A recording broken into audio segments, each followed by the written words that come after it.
ये आत्मा रूपी इंटरनल एनर्जी परमात्मा रूपी ब्रह्मांड की एनर्जी आपस में मिलते हैं तो आत्मा परमात्मा का मिलन होता है। लेकिन आत्मा परमात्मा के मिलन में जो आपका एक लेयर है जो रोकता है, वो आपने ये बताया कि साधना के द्वारा इस लेयर को हटा सकते हैं। उससे कृपया बताएं कैसे हटा सकते हैं साधना। ठीक है, अब हम पहले तो ये समझेंगे कि आपको दिमाग से कुछ चीजें निकालनी पड़ेंगी। आपको ये समझना पड़ेगा कि परमात्मा आसान से आसान है, ठीक है। जटिल कौन है? जटिल हम है। क्यों हम जटिल हैं? क्योंकि हम जो है, हम एक ऐसी कोशिश कर रहे हैं जो सक्सेस नहीं हो सकती। हम क्या कोशिश कर रहे हैं? हमारे पास जो भी है हम उसे छोड़ना नहीं चाहते और परमात्मा को पाना चाहते हैं। परमात्मा हमें मिलने के लिए तैयार है, मगर शर्त यह है कि जब आप 100% मेरे होंगे तभी मैं आपको मिलूंगा। आप भी जब किसी से संसार में प्यार करते तो आपको ये उम्मीद होती है कि वो 100% हमारा है। अगर कोई कहे कि मैं 10% आता हूँ, 10% उसका हूँ, 10% उसका हूँ, और ये सारी बातें हो जाएं, अब आपको ये डिसीजन लेना है कि आप इसके साथ जिंदगी भर साथ रहेंगे, शादी करेंगे, तो मुझे लगता है उस आदमी के साथ आप कभी शादी नहीं करेंगे, या उस लड़की के साथ कभी शादी नहीं करेंगे जो लड़की कहेगी कि 10% तो मैं फलाना क्यों, 10% मैं उसकी हूँ, 10% मैं इसकी हूँ। मैं किसी एक को पति नहीं कह सकती, मेरे बहुत पति, तो आप उससे शादी नहीं करेंगे, है ना। इसी तरीके से परमात्मा आपसे 100% की उम्मीद करता है। ये मैं शब्दों में बता रहा हूँ, इसलिए उम्मीद करता है। आप जब 100% उसके होंगे तो वो आपका हो जाएगा। ठीक, यहाँ तक तो ये क्लियर हो गया कि हम जो है परमात्मा के 100% नहीं हो रहे, अभी सब कुछ चीजें। अब हमारे भीतर एक आत्मा है और हमारे ऊपर एक परमात्मा है। मैं अपनी भाषा में बोलूं तो हम इसे ऐसे समझेंगे कि हमारे भीतर एक ऊर्जा है और ब्रह्मांड पूरा ऊर्जा से भरा है, जिसे आत्मा और परमात्मा नाम आप दे सकते हैं। ठीक है, उसे आप ये नाम दे सकते हैं। अब इस आत्मा को जो है उस आत्मा से, उस परमात्मा से कैसे हम मिला सकते हैं, क्या हम कर सकते हैं? बीच में बैरियर है, राइट, बीच में बैरियर है। अब ये बैरियर जो है ये किस चीज के हैं? मेरा पति, मेरी पत्नी, मेरे बच्चे, मेरे माँ बाप, मेरा घर, मेरा पेरेंट्स। आप ये मेरा जो भी आपके पास है, ये आप कितने जन्मों से करते आ रहे हैं। हर जन्म में आपके पास पति, पत्नी, बच्चे सब थे। आज आपको उनका कुछ भी याद नहीं, ठीक है, फिर भी आप आज उसी को अच्छे से पकड़ के बैठे हैं। अब ये बैरियर हो गए। अब हम इसके थोड़ा और गहराई में जाते हैं। अब यहाँ पे बैरियर है मेरी वासनाएं। ठीक, अब मेरी वासनाएं, मेरे विचार, मेरे भाव। अब मेरी वासनाएं, विचार, भाव का एक लेयर है। अब उस लेयर को हम कैसे तोड़ेंगे, है ना। अब हम उस लेयर को कैसे तोड़ेंगे, उसे हम समझने की कोशिश करते हैं कि वो लेयर कैसे ब्रेक होगी।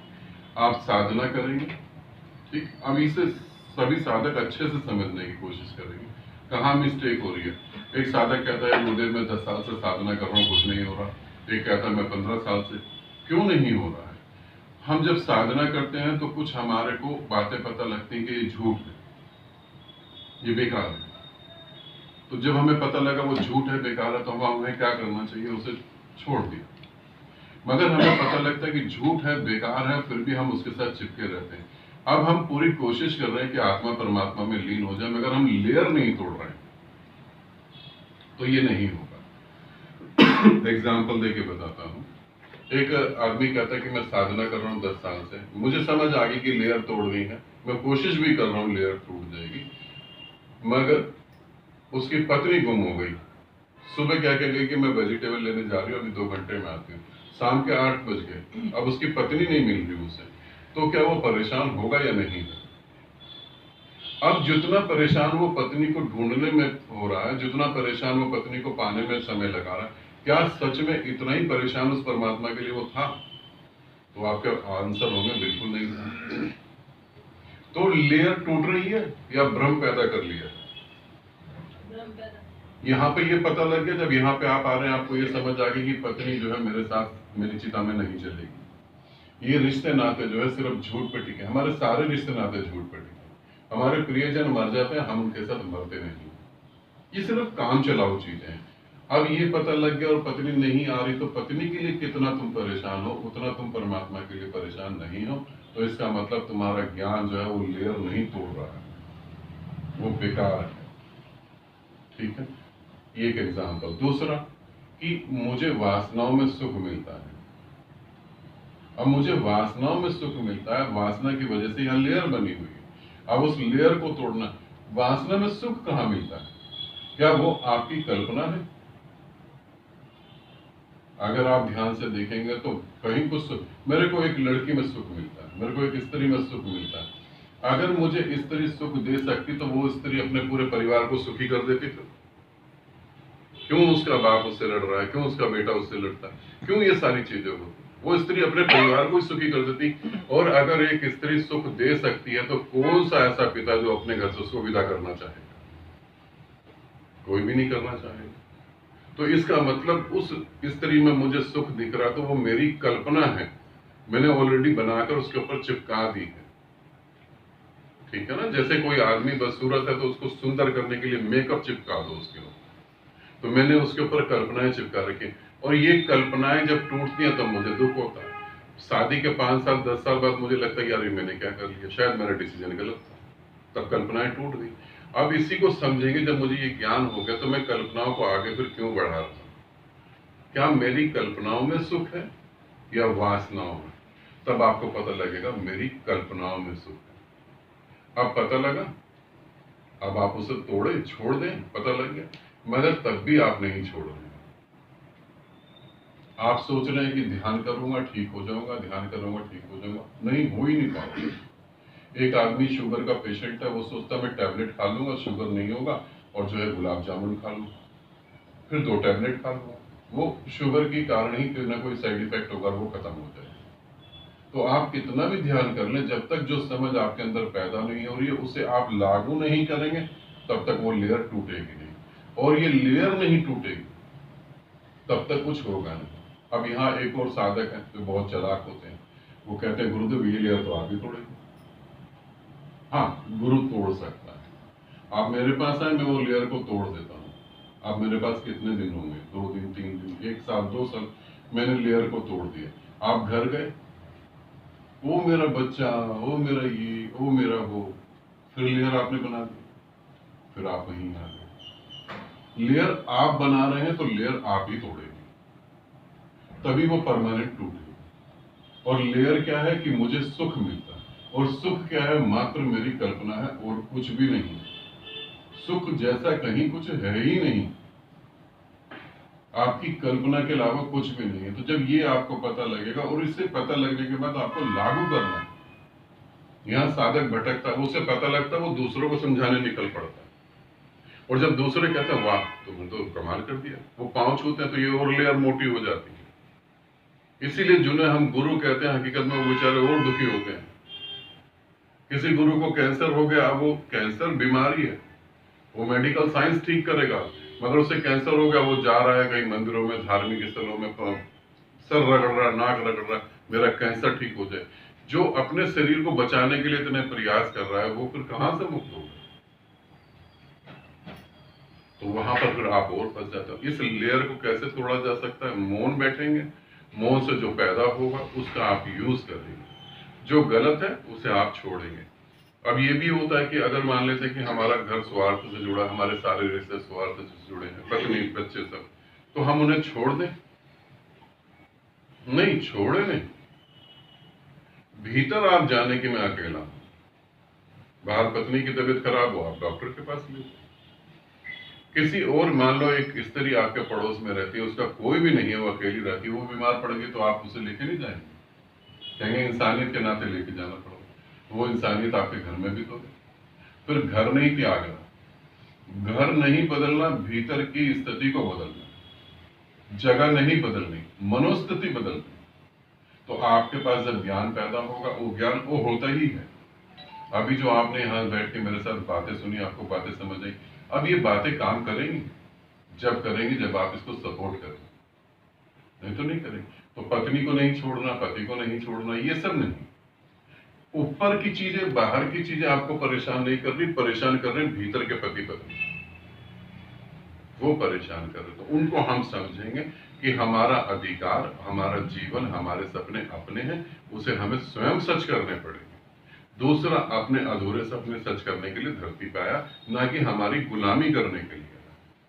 वो हमारा गुलाम नहीं है, वो हमारे साथ जुड़ा कि शायद ऐसा हो कि हम दोनों अपने अपने सपने सच कर लें, जल्दी हो जाएंगे, मगर गुलाम नहीं।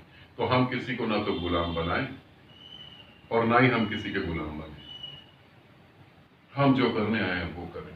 हाँ, साथ में है, बहुत सारा काम कर सकते हैं। ऐसे जब आप चीजों को समझेंगे और समझ के उसे लागू करेंगे जीवन में, तब वो लेयर ब्रेक हो।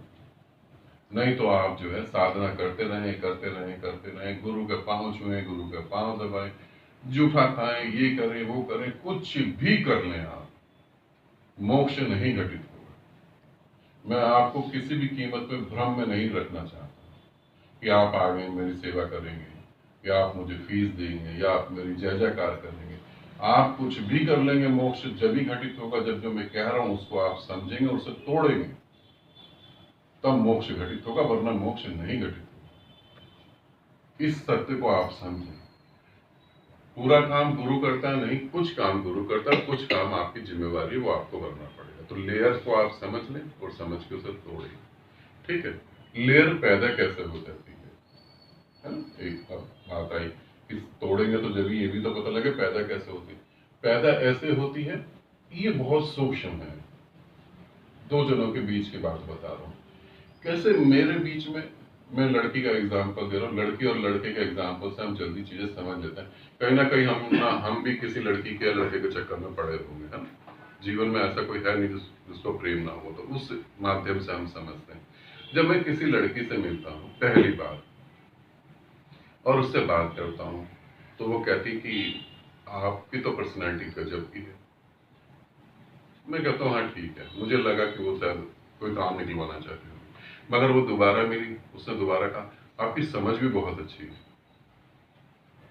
अब मुझे सुख महसूस हुआ, मेरा अहंकार तृप्त हुआ, पहला कदम मैंने रख दिया। अब मैं स्वाभाविक, अगर उसने मेरी तारीफ करी है तो मैं उसकी तारीफ करूंगा। मैं तो नहीं कहूंगा तो बद दिमाग है, मैं कहूंगा आप भी बहुत सुंदर हैं। जब मैं उसे कहूंगा आप भी बहुत सुंदर हैं, ये बात उसके घर में आज तक किसी ने नहीं की। उसे पहली बार लगेगा कि यार पृथ्वी पे कोई ऐसा भी जो मुझे सुंदर कह रहा है। उसे अपना एहसास होगा, मुझे समझदार कहा गया, मुझे अपना एहसास होगा कि मेरे को कोई समझदार समझता है, मतलब मेरा होना भी है, मैं हूं। जब आपको पहली बार प्रेम होता है तब आपको यह एहसास होता है कि अच्छा मैं हूं, मेरी वैल्यू है, मैं कुछ हूं। अब यहां से इस चीजों को बढ़ाएंगे। अभी बढ़ाते बढ़ाते हम इसके आगे हुए, जैसे जैसे हम बढ़ा रहे हैं वहां लेयर पैदा हो रही, अब वो लेयर मजबूत हो रही। एक दिन हम कहेंगे कि इसने मेरे को धोखा दे दिया, क्योंकि जब उसने कहा था कि आप बहुत अच्छे हैं, आपकी पर्सनैलिटी अच्छी है और आप जो है बहुत समझदार हैं, ये उसने इसीलिए कहा था कि मैं उसकी तारीफ करूं। मगर अब बात खत्म हो गई, उसने रोक दिया। अब मैं कह रहा हूं मेरे को धोखा दे दिया। जो अपने काम निकाल के भाग गया वो धोखेबाज, और जो थोड़ी देर रुका तो दूसरा भाग गया। हम सब जो है एक दूसरे की जेब में हाथ डाल के नोट गिन रहे हैं। जिसने नोट निकाल के वो भागा वो धोखेबाज हो जाएगा, जो गिनता रह गया वो बेचारा फंस गया। हम सभी भीतर कहीं ना कहीं किसी को धोखा देने के लिए ऑलरेडी तैयार होते हैं। चोर कौन होता है? चोर वो होता है जो पकड़ा जाता है, जो नहीं पकड़ा गया वो ईमानदार है। ऐसे समझेंगे तो लेयर कैसे पैदा होती? जब आपके अहंकार को कोई तृप्त करता है और आपके अहंकार को तृप्त होने में मजा आता है, ये मजा जो है ये लेयर की पहली ईंट लग गई। ये मजा जो है ये एक लेयर आ गई पतली सी। ये स्वाद जो है ना अपनी तारीफ सुनने का, दूसरों की आंखों में अपनी छवि देखने का, मैं दूसरों की आंखों में कैसा दिखता हूं। हमारी जिंदगी 95% दूसरों को इंप्रेस करने में जाती है और कुछ भी नहीं। 5% अपने ऊपर जब जाती जब हम बीमार पड़ते हैं, बाकी 95 दूसरों को इंप्रेस करने, और दूसरे भी हमें इंप्रेस करने के लिए काम करते। तो जब हमें पता लगता है कि ये एक लेयर बनाने का काम होगा, तब हमें समझ आती कि अब लेयर मजबूत नहीं करना। पिलर खड़े हो गए हैं, अब लेंटर नहीं डालना, पिलर को तोड़ना। तो ऐसे इन चीजों को आप समझेंगे, और जब इन चीजों को समझ के इन पे काम करेंगे तो बहुत कम समय में आप मोक्ष को प्राप्त हो जाएंगे। ये भीतर जो है ये उससे मिलने के लिए पागल हुआ पड़ा है। वो जो है वो इससे मिलने के लिए पागल हुआ पड़ा है। आप थोड़ी सी लेयर तोड़ेंगे, बाकी ये दोनों मिलके खुद ही तोड़ देंगे, मगर आप तोड़ेंगे तब, आप मजबूत करेंगे तो वो नहीं हो पाएगा। तो साधना पे हमें फोकस करना है, ध्यान करना है, समाधि में जाना नहीं, साधना से जो पैदा हो रहा है उस पर फोकस करना है। हम अपने ज्ञान के साथ जी रहे हैं। जैसे मैंने अभी थोड़ी देर पहले बोला था कि मैं 2000 के नोट आपको दे दूं, और वो नोट जो है वो नकली नोट है जो बच्चे खेलते हैं, तो आप वो मुझे वापस कर देंगे, आप कहेंगे गुरुदेव इसकी कोई वैल्यू नहीं है, इससे कुछ भी नहीं होगा। तो फिर जो आपके पास ज्ञान जो है उसकी क्या वैल्यू है? अगर आपके ज्ञान की वैल्यू नहीं है तो आप फिर उसे लेके क्यों घूम रहे हैं? फिर क्या वैल्यू, फिर आप उसे लेके क्यों? क्योंकि अगर वैल्यू होती तो वो लेयर टूट जाती। अगर आपके ज्ञान की वैल्यू होती, जो भी नॉलेज आपके पास है, अगर वो नॉलेज की थोड़ी सी भी वैल्यू होती तो आपके जीवन में फर्क पड़ता नहीं, और जहां थोड़ा सा पड़ता वहां पर 100% भी पड़ता, मगर पड़ा तो नहीं। तो इसका मतलब उन 2000 का नोट जो नकली था उससे कोई फायदा नहीं। गुरु की बातें सुननी होगी, ग्रंथ पढ़ लिया होगा, इधर उधर से इकट्ठा कर लिया होगा, वो काम नहीं करेगा। वो आपको मजबूर करेगा कि आपके अंदर वो पैदा हो, और जब आपके अंदर पैदा होगा तो आपको पता लगेगा। ऐसे हम लेयर को तोड़ेंगे, और ये बहुत बहुत शॉर्टकट है।